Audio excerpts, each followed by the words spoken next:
hate how much my channel is becoming a drama-centric one, especially since I really don't want to be a drama channel.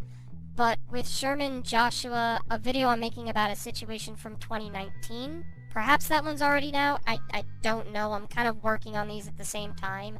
And now this one, my channel really is looking like a real commentary channel, and I'm gonna be honest, I kinda hate that. I like just staying to my little corner. However, I feel obligated to make this one at this point because more people are becoming aware of this user's behavior, but the full grasp hasn't been really talked about, and considering this directly involves me, because at this point of course it does, I may as well lay out all the cards in front of y'all because there's a lot. And whether it's because of all my other circumstances or the stress is finally getting to me, it's admittedly been affecting me more than I'd like to admit. I will also admit this won't be a very organized video, considering how much there is and how quickly it's all happened within the past 6 or 7 months. It just seems like one thing after another with this kid, and I, for one, am exhausted. So, where do I begin? Well, I guess as I pointed out within my previous video talking about him, Sylveon was an individual who found my channel in 2020 through the old 2016 drama between Just a Robot and I, and started his crusade off the backs of that. I know this is the case because he often left comments on my videos alluding to it. That is until he spotted Confessions and Apology, videos I made in 2019, acknowledging and apologizing for some of the heinous patterns and habits I'd gotten into that other people, some who also had their history with some bad habits and patterns, had to deal with. At the current moment, this is Sylveon's biggest go-to when it comes to answering the why they're doing what they've been doing. But we'll come back to this, because I kinda have to. In any case, as they left more toxic and vindictive comments towards me, either on YouTube or Twitter, I had blocked them because I don't really need that in my life considering everything else, and it's not gotten them to quit. Arguably, it's made them more persistent. So, what exactly has Sylveon been doing, you might be asking? Impersonating me, cyberstalking me, art theft, transphobia, attempting to witch hunt through other YouTubers, hypocrisy, and even a bit of manipulation, which surprisingly is the least of their transgressions, believe it or not. And today I'm just going to outline all of that. So the easiest and most prevalent of everything that I'm talking about is their art thievery. Because yeah, you look at any of their videos, you'll see my old video assets. You look at their Twitter and it's all drawings I did either on video or I've posted to Twitter or Toy House. Literally, they use my drawings more frequently and more aggressively than I do, and it doesn't take a rocket scientist to realize that, if you know who I am.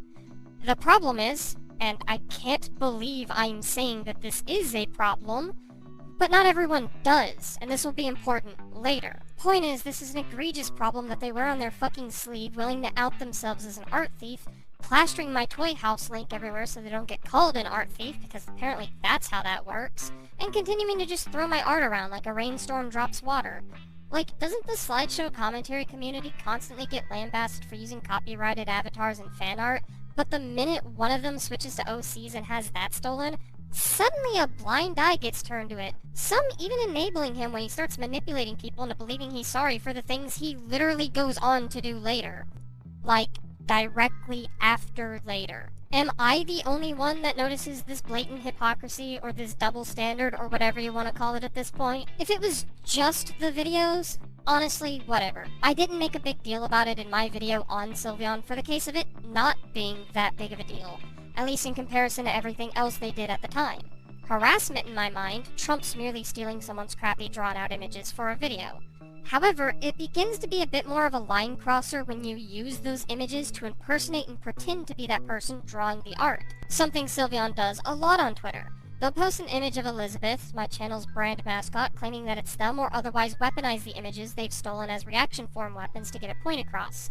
It's really annoying and quite dangerous in the long run, and we will come back into why later. Another thing that becomes abundantly clear looking at Sylveon's Twitter is their cyberstalking tendencies. I notice that no matter what I do, Sylveon's not going to take a hint and leave me alone until I'm 100% offline and have nowhere else to go by, well, basically their own admission. So much so that it has affected her ability to produce content and interact with people in general on the internet. Which is a good thing. Doodletones should not upload anything or be near anyone after all the terrible things she has done. Yeah, Doodle, why don't you lose your job and relationships with people over being kind of a bad friend? Is this really what we're trying to cancel people over now? Because it's dumb. Well, you have showed no proof that I have been stalking Doodletones. So all of this holds no weight. Oh, Well, let me oblige then. So I had to go through Sylveon's Twitter to find evidence to give to Twitter in a report. They don't want screenshots, they want direct links to Twitter posts. And so I happily gave them everything I could by going into Sylveon's Twitter. I had a legitimate excuse to block evade. Because yes, Sylveon does have me mutually blocked. Sylveon, what's your excuse?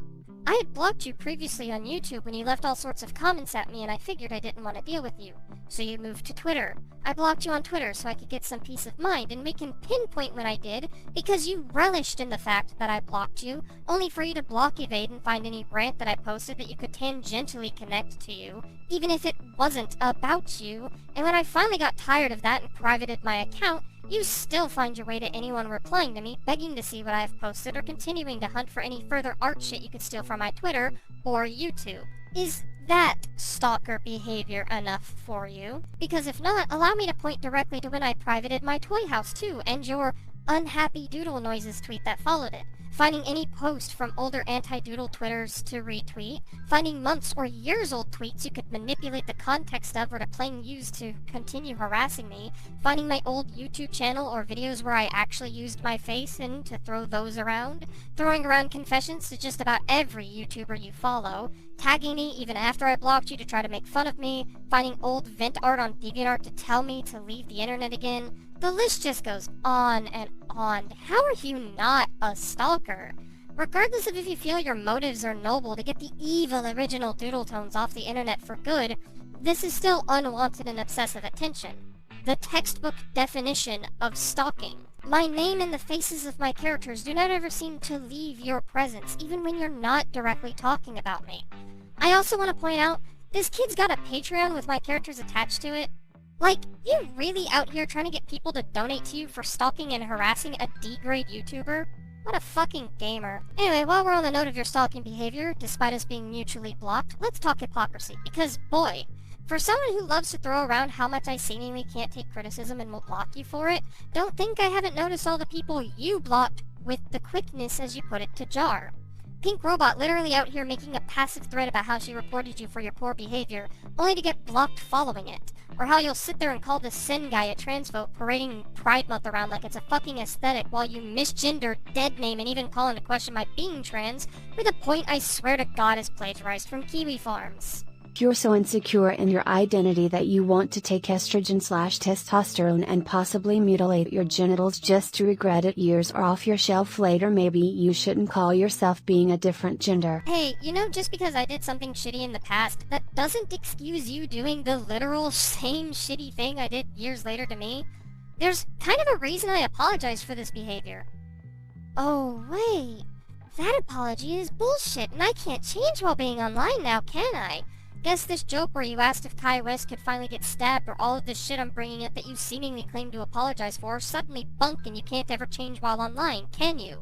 Or how about that plagiarism I called you out in your jar video that you also claim to apologize for?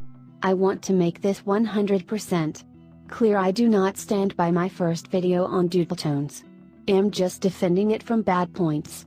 I was needlessly aggressive when I didn't need to be. So from now I consider this video and that video non-canon to my video series on Doodletones, so my next video on Doodletones is the real beginning. Or how about that time you literally stole someone else's speed draw as they did fan art of me, literally claiming it as your own? You know, I've just realized, despite me being a doodle, I haven't doodled anything. I think I will draw myself. Dumbass. I'm surprised and kind of disappointed that Septipaws fucking lightened up on your ass after the first video. You don't deserve it by your own logic. Side note, Sylveon actually never apologized for doing that last thing. Anyway, all acting aside, the general gist is that Sylveon is a massive fucking hypocrite. And like, sure, humans are hypocritical by nature. But when you want a moral grandstand and try to run someone else off their platform because of their past mistakes and continue parading around your one vague example, justifying your behavior and explaining why I should be ran offline, cutting off my friends and losing my main source of income entirely, then being a hypocrite isn't something that can be fully justified anymore. If this was just you making bad videos, that'd be something else. I'd call out the hypocrisy, but it wouldn't nearly be as egregious as it is now. And yes, I am fully aware that you're not proud of some of these examples that I've brought up today, one of those being that aforementioned video on confessions and apology. However, I can't say I give a fuck. Especially not when you still claim it as an unapologetically disingenuous sob fest to everyone who calls you out on your awful Twitter behavior. Like, fuck off. To talk more in depth about confessions and apology and my previous friendship with V Omega, because that seems to be the big thing on those videos that makes him say they're disingenuous in nature.